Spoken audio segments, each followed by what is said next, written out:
दिव्यांग बालकांच्या सक्षमीकरणासाठी 3 जानेवारी रोजी अक्कलकोट इथं तर 4 जानेवारी रोजी पंढरपूर इथं कार्यशाळा घेण्यात येणार आहे.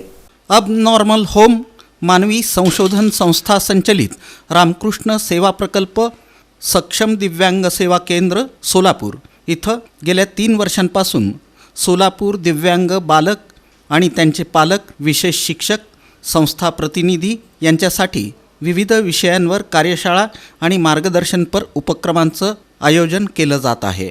दिव्यांगांचं सशक्तीकरण आणि सक्षमतेसाठी सातत्यानं प्रयत्न केले जात आहेत. याच उद्देशानं श्री स्वामी समर्थ राजेराय मठ यांच्या संयुक्त विद्यमाने 3 जानेवारी 2026 रोजी शनिवारी सकाळी 10 ते सायंकाळी 4 या वेळेत श्री स्वामी समर्थ राय मठ सभागृह एवन चौक अक्कलकोट इथं 1 दिवसीय कार्यशाळेचं आयोजन करण्यात आलं आहे. या कार्यशाळेत 4 सत्रांमध्ये मार्गदर्शन करण्यात येणार आहे.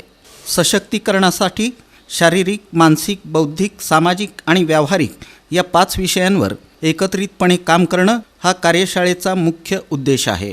कार्यक्रमाचे अध्यक्ष ॲडव्होकेट शरद फुटाणे, डॉक्टर किसन झिपरे यांची प्रमुख उपस्थिती राहणार आहे. तर विकास दोडके, ॲडव्होकेट अनिल मंगरुळे, बाळू मोरे, संतोष वगाले हे उपस्थित राहणार आहेत.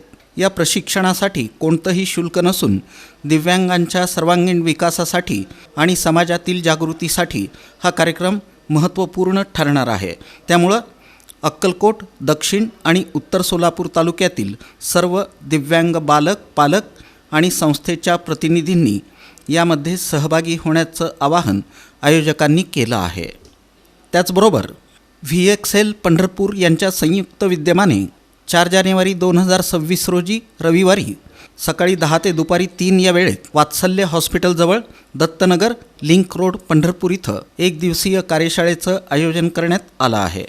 या कार्यशाळेत पंढरपूर, सांगोला, माढा, मंगळवेढा, मोहोळ या 5 तालुक्यांमधील सर्व दिव्यांग बालक, पालक आणि संस्थेच्या प्रतिनिधींनी सहभागी होण्याचं आवाहन आयोजकांनी केलं आहे.